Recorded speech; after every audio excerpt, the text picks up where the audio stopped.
Merci, bonjour à toutes et tous. Merci de votre présence pour la présentation de ce rapport d'enquête sur la commission qui faisait l'objet donc du droit de tirage du groupe de la France Insoumise, que par commodité je vais appeler commission d'enquête sur la TNT et pas de son nom complet, ou alors parce que c'est en avant-première, vous donnez le nom du rapport, le titre du rapport, TNT, une télévision low cost entre publicité et propagande. Alors, avant toute chose, je souhaite remercier publiquement, comme j'ai eu l'occasion de le faire lors de la dernière réunion de la commission, l'ensemble des personnes qui ont œuvré pendant ces mois à la rédaction de ce rapport et à la conduite de la commission d'enquête. Évidemment, je pense en particulier à l'équipe des administrateurs de l'Assemblée nationale et que je salue et remercie chaleureusement, et aux quelques députés actifs au sein de la commission qui ont souhaité marquer scrupuleusement leur volonté de participer aux travaux dans un esprit de sérieux et dans un esprit constructif, que je souhaite d'autant plus souligner qu'en réalité il n'a pas été partagé par la majorité de mes collègues. Donc je ne vais pas donner de nom, je ne suis pas là pour distribuer des bons points, mais enfin certains ont quand même bien travaillé, je voulais le remercier chaleureusement. Dans l'ensemble, vous savez, c'est plusieurs mois de travail et un raisonnement global qui est proposé dans ce rapport de presque 200 pages avec 47 propositions. Vous reviendrez peut-être dessus, vous le savez, les membres de la majorité relative macroniste et les républicains ont considéré qu'il y avait des propositions qui leur posaient problème. Donc, dans un souci de transparence et d'honnêteté intellectuelle, je répète que, évidemment, les propositions n'engagent pas l'ensemble de la commission. D'ailleurs, à cet égard, parce que nous sommes soucieux du débat, de la transparence et un peu pédagogue, nous avons donné directement la liste des propositions et nous avons fait figurer par un jeu de couleurs lesquelles engageaient l'ensemble de la commission, puisque c'est comme ça que les macronistes se sont prononcés, celles qu'ils avaient désignées dans un premier temps comme les 19 lignes rouges, puis ensuite les 9 lignes rouges très rouges, et puis dernièrement, hier, dans France Info, les rougissimes sans doute, les 2 qui restent, comme étant extrêmement graves, manifestement. Vous pourrez apprécier comme ça, de cette façon, la hiérarchisation des priorités pour mes collègues macronistes et éventuellement la cohérence de leur choix. Alors, d'un point de vue général, il me semble qu'il est indispensable de préciser que, au nom de mon groupe et à titre personnel, puisque j'avais fait la proposition de cette commission d'enquête, il me semble que nous atteignions nos objectifs. Nos objectifs étaient politiques d'abord, qui étaient d'empêcher que le renouvellement ne soit qu'une procédure extraordinairement formelle et ne passe comme une lettre à la poste, si j'ose dire, comme ça s'est fait par le passé. Je crois que peu de monde imagine ou aurait souvenir d'une procédure de renouvellement très disputée dans les années passées, et pourtant, il y a à peine un an, c'était TF1 qui était renouvelé, pas une petite chaîne, mais dans un silence qui pose à mes yeux problème. Donc nous avons réussi déjà à jeter la lumière sur cette procédure exceptionnelle, et je pense que c'est intéressant parce que l'enjeu intellectuel, politique au sens le plus fort du terme, c'était de rétablir la réalité. Les chaînes ne sont pas propriétaires des canaux et des fréquences, elles n'en sont que les utilisateurs, et à ce titre-là, elles ont des obligations, et il me semble que ce principe politique fondamental qui est inscrit dans le droit positif n'était pas forcément bien perçu dans l'ensemble de la société. Je crois que nous avons fait une œuvre utile en diffusant cette idée, ce point de droit qui est extrêmement important. À cet égard, et je peux tout de suite faire mention d'une des propositions qui, à mon sens, est très importante parmi les 47, qui est l'idée de régulariser d'une certaine façon la situation, parce que jusqu'à présent, les chaînes qui obtiennent des autorisations de diffusion ne payent rien, et c'est contraire à tout ce qui se pratique d'ordinaire dans le domaine du droit public et de l'occupation du domaine public. Ça a été souligné par plusieurs des personnes auditionnées de la commission, notamment Olivier Schrammeck, et j'ai cru comprendre que certains macronistes d'ailleurs adhéraient à cette conviction, et si bien que nous proposons que désormais les chaînes qui auront une autorisation de diffusion soient amenées à payer une redevance pour l'occupation du domaine public, de façon très classique et banale, j'ai envie de dire, mais qui permettrait de rapporter à l'État quelques ressources, à une époque où les macronistes cherchent quand même des ressources, paraît-il. Donc voilà, j'ai des idées pour eux. il me semble que c'est une bonne chose. Ça me permet aussi de vous signaler que dans les 47 propositions, la plupart en réalité n'émanent pas de moi seul. Elles sont pour la plupart issues des auditions stricto sensu et des personnes qui ont été auditionnées. Alors toutes n'étaient pas d'accord, il a fallu faire des choix, mais dans l'ensemble, c'est bien à l'expertise des personnes auditionnées qu'on doit un certain nombre de ces propositions. Certaines m'engagent plus personnellement et plus directement, je les assumerai et pourrai éventuellement les expliquer. Donc, une fois qu'on a dit que cette question du renouvellement devait être mise en lumière, que les chaînes ne sont pas propriétaires des canaux, il fallait aussi évidemment documenter précisément et établir d'éventuels manquements dont on avait l'impression qu'ils existaient, dont l'ARCOM, d'une certaine façon, enfin, avait très clairement pointé leur existence puisqu'elle avait prononcé des sanctions régulièrement ces dernières années, et notamment en direction de CNews et C8. Et donc, il fallait essayer de mesurer la part qu'il y avait d'exceptionnalité, si on peut dire, dans les chaînes du groupe Bolloré, en tout cas ces deux chaînes. Et il me semble que la commission d'enquête a permis d'établir, au-delà de tout doute possible, le caractère systématique et délibéré des pratiques, disons, transgressives ou irrégulières de ces chaînes. Donc ça me paraît un élément évidemment fondamental. Aucune personne auditionnée par la commission d'enquête excepté celles qui ont un lien de dépendance avec les chaînes du groupe de Vincent Bolloré, n'ont émis de propos en défense ou en explication ou en justification de l'inconduite, si on peut dire, de ces chaînes. On est arrivé donc à la conviction, il me semble de façon patente, qu'il existe une culture, une stratégie de la transgression et du contournement des règles de la part de ces deux chaînes, et d'une stratégie caractérisée aussi par la mise devant le fait accompli. Et tenant compte de cette stratégie de mise devant le fait accompli, certaines des propositions importantes, évidemment, engagent au renforcement du régulateur, précisément pour contrecarrer ces stratégies de contournement des règles. Je le dis parce que je tiens à préciser d'office que il ne s'agit pas seulement des auditions, il s'agit aussi d'éléments matériels qui sont à l'appui de cette conviction et de cette conclusion. Les témoignages unanimes, les sanctions, mais aussi la liste qui a été fournie sur ma demande de l'ensemble des personnes qui aujourd'hui ont signé une clause de silence, de non-dénigrement et qui, journalistes pourtant, sont privés de parole sur leur expérience au sein de iTélé puis CNews. Ce sont donc des centaines de personnes qui aujourd'hui sont réduites au silence et qui ne peuvent pas témoigner sur leur expérience. Évidemment, ça pose problème quand on prétend a fortiori défendre la liberté d'expression à peu près à chaque heure d'émission. Des éléments extrêmement probants aussi. J'attire votre attention par exemple sur la page 174 et 175 du rapport, qui permet de montrer que lors d'un coup de sonde, d'une certaine façon, que j'ai donné chez CNews, en me rendant à l'improviste, chez Canal+, j'ai demandé que me soient communiquées certaines pièces qui pourraient prouver qu'il existait bien une enquête interne sur l'émission Enquête d'esprit, au cours de laquelle il avait été fait une propagande anti-IVG particulièrement sordide. Et je me suis heurté à plusieurs difficultés. Alors je vais peut-être rentrer un petit peu dans le détail, pas trop longuement. Il a fallu d'abord patienter longuement, puis revenir, parce que personne n'était en état de me répondre ou de me fournir des pièces que j'avais pourtant déjà demandées. Et puis finalement, le lendemain, il a été possible de rencontrer le directeur technique en charge de cette espèce d'enquête interne dont la direction de CNews prétend qu'elle avait été diligentée immédiatement après la diffusion du programme concerné. De fait, ce directeur m'a présenté des éléments de réflexion que je ne juge pas extrêmement probants, et en tout état de cause, ce que j'ai demandé comme pièce, à savoir des justifications matérielles du type échange de mails qui aurait pu exister à l'intérieur de la chaîne afin de faire avancer l'enquête interne, rien de ces documents qui sont pourtant élémentaires et qui existent dans n'importe quelle grande chaîne n'ont pu m'être apportés.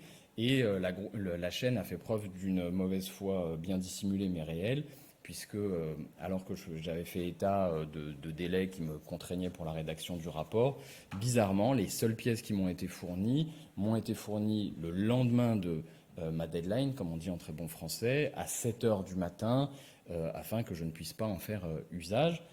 Pas de chance, ma deadline était d'un jour de plus, donc la pièce figure. Et parmi les pièces que donc j'ai quand même réussi à récolter, un courrier, un mail interne adressé par un membre du service juridique de la conformité qui examine la conformité du programme avec des programmes avec les conventions passées par la chaîne. Et ce mail est édifiant puisque non seulement il indique sans l'ombre d'un doute que le programme en question est problématique, mais que en plus, et je crois que c'est ce qui est le plus intéressant, dans sa dernière phrase, il signale que non seulement le programme est problématique au terme des obligations de la chaîne, mais qu'en plus, il est inopportun de le diffuser, compte tenu du fait que la direction de la chaîne est auditionnée par la commission d'enquête à l'Assemblée nationale la semaine suivante, et que donc ce serait très malvenu.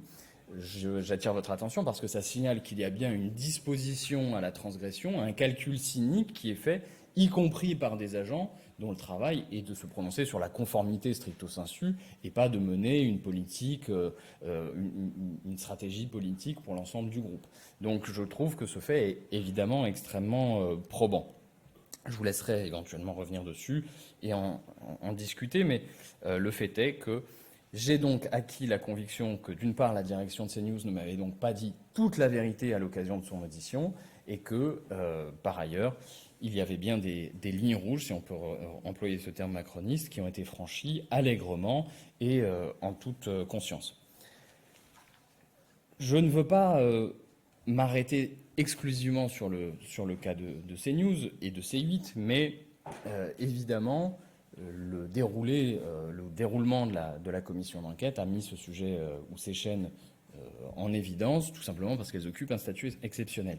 Néanmoins, et je pense que c'est très important, la commission d'enquête montre également que ce qu'on peut reprocher à ces chaînes, c'est d'avoir poussé au maximum, et peut-être jusqu'à un point de rupture, des logiques qui existent dans l'ensemble du paysage audiovisuel français.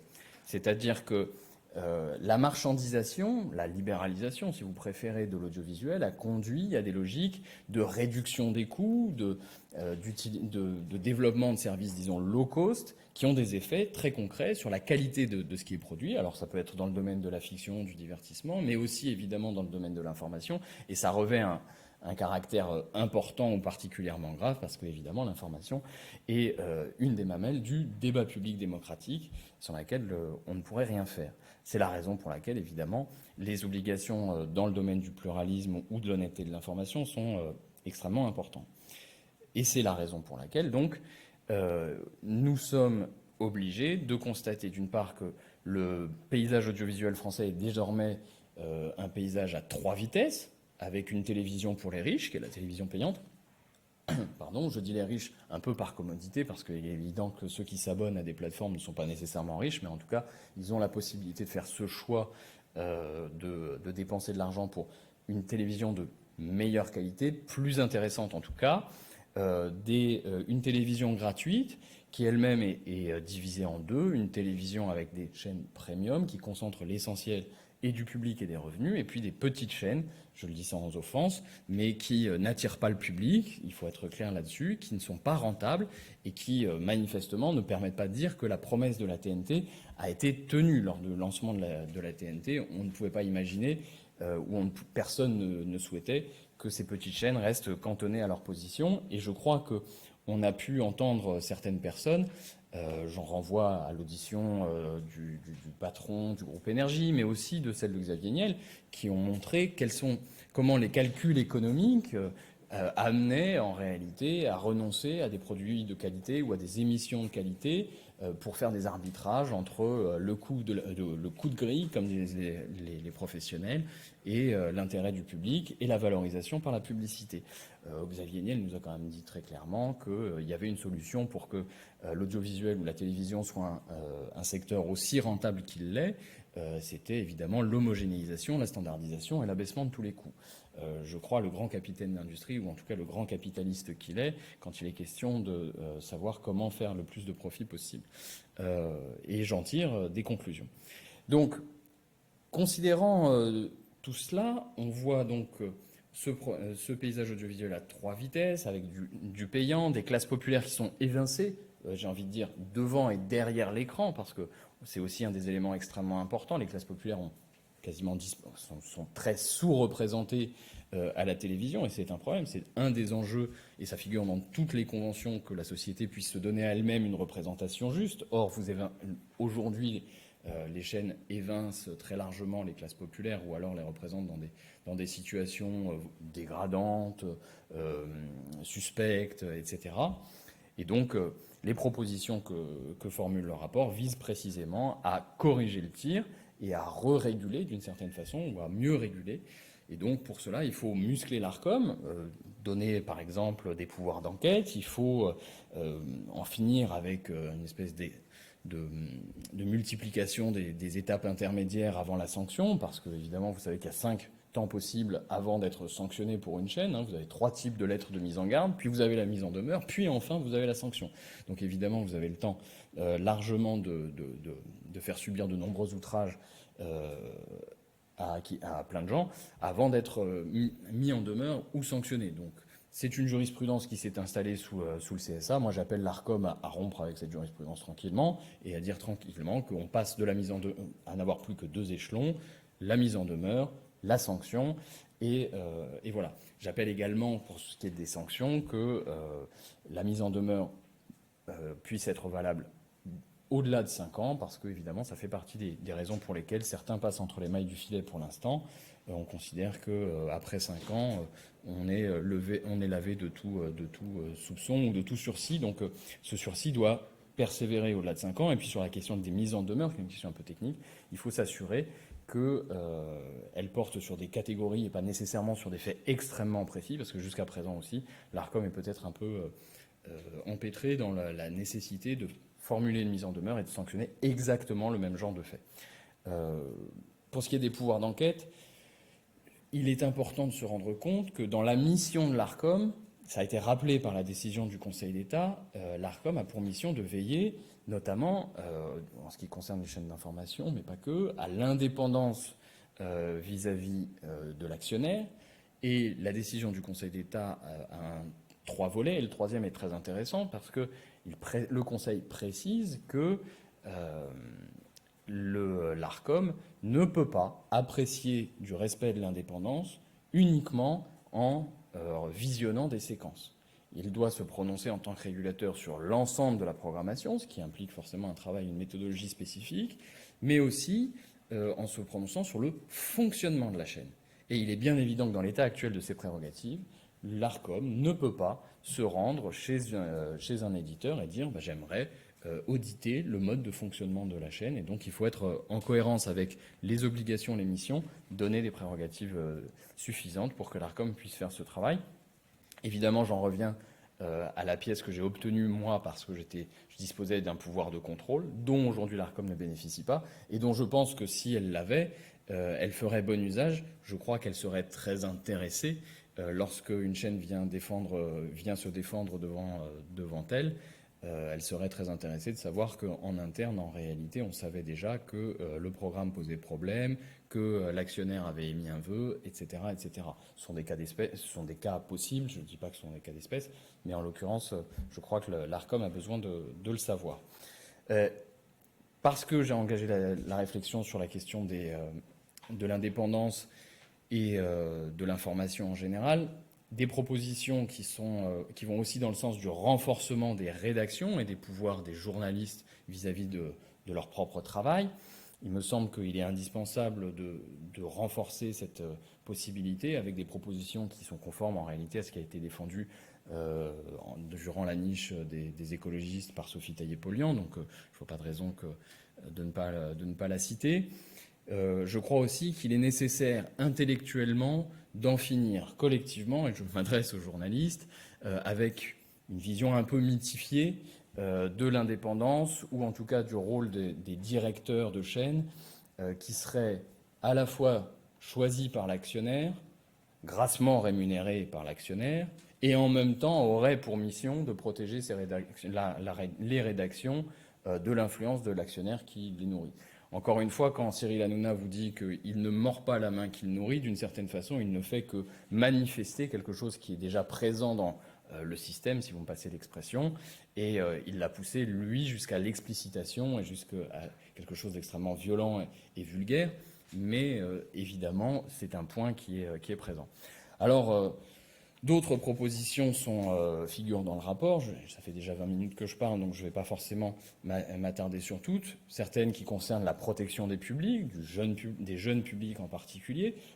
Une de mes frustrations, peut-être dans la commission d'enquête, c'est de ne pas avoir pu documenter de façon objective certaines impressions qu'en tant que spectateur on peut avoir, par exemple concernant la signalétique. Alors je vais dire quelque chose d'assez trivial, mais il me semble qu'il y a 20-30 ans, la signalétique, pour protéger les jeunes publics, était peut-être un peu plus rigoureuse ou stricte. J'aimerais en avoir le cœur net, et donc c'est une des propositions que je fais. J'aimerais que l'ARCOM retravaille sur ce sujet, en partenariat notamment avec l'INA. Je crois que ce serait adéquat pour se demander si les programmes aujourd'hui qui sont accessibles à tous ou aux plus jeunes l'auraient réellement été il y a encore quelques 20 ans. Je considère que ce sujet n'est pas du tout anodin, hein. Il concerne vraiment la protection des enfants ou des publics vulnérables, mais qu'en plus, il a évidemment une portée politique, parce qu'on sait très bien que les affects, le genre de traumatisme, entre guillemets, qui peuvent être, pas forcément entre guillemets d'ailleurs, mais qui peuvent être produits par l'exposition à des scènes inadaptées, ont des effets sur la société à court et à moyen et à long terme dans des affects qu'elle fait circuler. Voilà. Donc, un des éléments aussi importants. Vous avez toute une série de propositions donc, sur l'ARCOM, sur la façon dont les journalistes pourraient reprendre du pouvoir, dont les chaînes pourraient aussi clarifier leurs propres objectifs. On va revenir dessus, j'imagine que vous allez m'interroger dessus, mais il est évident qu'aujourd'hui, il existe un doute, une confusion entre ce qu'on appelle la ligne éditoriale et ce qui pourrait être appelé une ligne politique. Cette confusion, elle vient probablement de la transposition de pratiques de la presse écrite, qui est une presse d'opinion, et c'est normal, à la presse de télévision, qui ne peut pas être une presse d'opinion, c'est la loi qui le dispose, et qui pourtant, comme elle utilise les mêmes mots, imagine ou est amenée à faire le même genre de choses. Donc je ne tourne pas davantage autour du pot quand j'évoque la question des éditorialistes. Il est bien évident que le métier d'éditorialiste est un métier de presse écrite, et que quand ils agissent à la télévision, eh bien en réalité, ils sortent du cadre ordinaire de ce que la loi prévoit pour les chaînes de télévision. Et donc, j'ai fait cette suggestion de dire qu'il serait bon que les chaînes renoncent aux fonctions d'éditorialistes, non pas au sens où elles devraient renoncer à l'expression d'opinion sur leurs antennes, ce serait une absurdité totale, mais au sens où le fait de disposer d'une carte de presse ne donne pas un droit spécifique à exposer son opinion. Si vous êtes éditorialiste d'une chaîne, que vous êtes payé par elle, c'est que dans ces cas-là, vous positionnez politiquement la chaîne, c'est contraire à la loi. Si vous n'êtes pas payé et vous êtes invité sur une chaîne, alors c'est que vous ne faites pas votre métier, mais vous êtes en train d'exercer une espèce de vocation militante. Étant moi-même militant depuis au moins 15 ans, je considère que c'est une chose très honorable, mais qui n'est pas tout à fait compatible avec les règles ordinaires de l'expression des journalistes. Voilà. Je peux éventuellement compléter sur ce sujet si vous êtes intéressé. Voilà. Il y a donc 47 propositions. Je ne vais pas les passer toutes en revue. Je me tiens à votre disposition. Le rapport a été rendu public il y a eu 1 heure et demie ou 2. Donc vous avez pu éventuellement prendre connaissance de ce qui vous intéressait. Peut-être pour vous laisser le temps d'y réfléchir encore quelques secondes, vous signalez que la contribution des membres de la majorité présidentielle, dont j'ai pris connaissance juste avant cette conférence de presse, est intéressante dans la mesure où en réalité 90% de ce qui y figure dans le rapport et dans les propositions que j'ai moi-même défendues. Donc la dernière étant celle sur l'éducation aux médias. Donc bon, d'une certaine manière, on aurait matière à une proposition de loi transpartisane. Je considère qu'elle ne serait pas assez riche probablement, mais en tout cas on pourrait aller dans le bon sens. Donc je donne satisfecit à Quentin Bataillon qui a pris bonne note de ce qui a été dit en commission, et nous retombons sur nos pattes. Et contrairement à ce qui est dit, vous voyez, le dissensus n'est peut-être pas si profond que certains pouvaient l'imaginer.